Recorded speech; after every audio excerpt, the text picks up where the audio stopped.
కుమాల కార్యక్రమాలు నడువు మీరు గమనించండి 9 నెలల్లో ఏం జరుగుతున్నది రాష్ట్రంలో జాగ్రత్తగా ఆలోచించండి ఎన్ని మాటలు చెప్పిండ్రు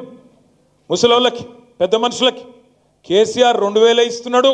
మేము 4000 ఇస్తాం కేసీఆర్ అవ్వకి ఇస్తున్నాడు లేదా తాతకి ఇస్తున్నాడు నేను ఇద్దరికీ ఇస్తా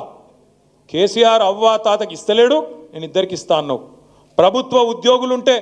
వాళ్ళ తల్లిదండ్రికి కూడా నేను పెన్షన్ ఇస్తా అని చెప్పినావు ఇలా ఒక్క పెద్ద మనిషికి రాష్ట్రంలో ఒక్క అవ్వకు ఒక్క తాతకు 4000 రూపాయలు వచ్చిందా 4000 కాదు ఆ 2000 దిక్కులేవు జనవరి నెల ఎగ్గొట్టిండు ఆగస్టు నెలది కూడా ఎగ్గొట్టిండు ఆ రకంగా పెద్ద మనుషులను మోసం చేసిండు రాష్ట్రంలోని రైతులకు చెప్పిండు ఈ మొనగాడు ఏం చెప్పిండు మీరు నాకు ఓటేయండి నేను గద్దెనెక్కిన మరుక్షణమే సోనియా గాంధీ గారి బర్త్డే డిసెంబర్ 9 నాడు వెంటనే సంతకం పెడతా 2 లక్షల రుణమాఫీ చేస్తా అని చెప్పిండు మరి ఇవాళ రాష్ట్ర వ్యాప్తంగా రైతులు ఉడికిపోతా ఉన్నారు రగిలిపోతా ఉన్నారు 49,000 కోట్ల రుణమాఫీ ఇవాళ 11-12 కుదించి అందరికి అయిపోయిందని చెప్పి ముఖ్యమంత్రి గారు తప్పించుకునే ప్రయత్నం చేస్తూ ఉన్నాడు రైతులు ఏం చేస్తున్నారు వాళ్ళ పొలాల్లో నిలబడి సెల్ఫీలు దిగి ఇగో ముఖ్యమంత్రి నాకు కాలేదు రుణమాఫీ అని చెప్పి ఇవాళ గ్రామాన రైతులు సెల్ఫీ ఫోటోలు పెట్టి చేతనైతే షరతులు లేకుండా రుణమాఫీ చేయమని చెప్పి రైతులు నిలదీస్తూ ఉన్నారు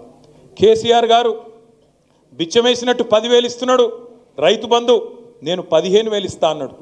ఇప్పుడు ఆ 10,000కే దిక్కులేదు ఆ 10,000కే దిక్కులేదు రైతు బంధు కాదు రైతు భరోసా అన్నాడు రైతు భరోసా కాదు ముఖ్యమంత్రి కుర్చీకే భరోసా లేదు ఎప్పుడు వీక్తాడో ఎవడు వీక్తాడో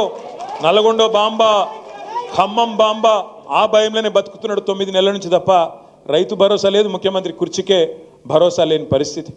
ఆడపిల్లల పెళ్లిలకు డైలాగ్ కొట్టిండు కేసీఆర్ 1,00,000 రూపాయలు ఇస్తున్నాడు నేను తులం బంగారం ఇస్తా అన్నాడు మరి నేను అడుగుతా ఉన్న ముఖ్యమంత్రి గారు బతుకమ్మ పండుగ వస్తున్నది ఇంకొక 10 రోజుల్లో బతుకమ్మ పండుగ వస్తున్నది నీకు నిజంగా ఆడబిడ్డల మీద ప్రేమ ఉంటే ఇప్పటికే 4-5 లక్షల పెళ్లిళ్ళు అయినాయి నీ ప్రభుత్వం వచ్చినాక 9 నెలల్లో మరి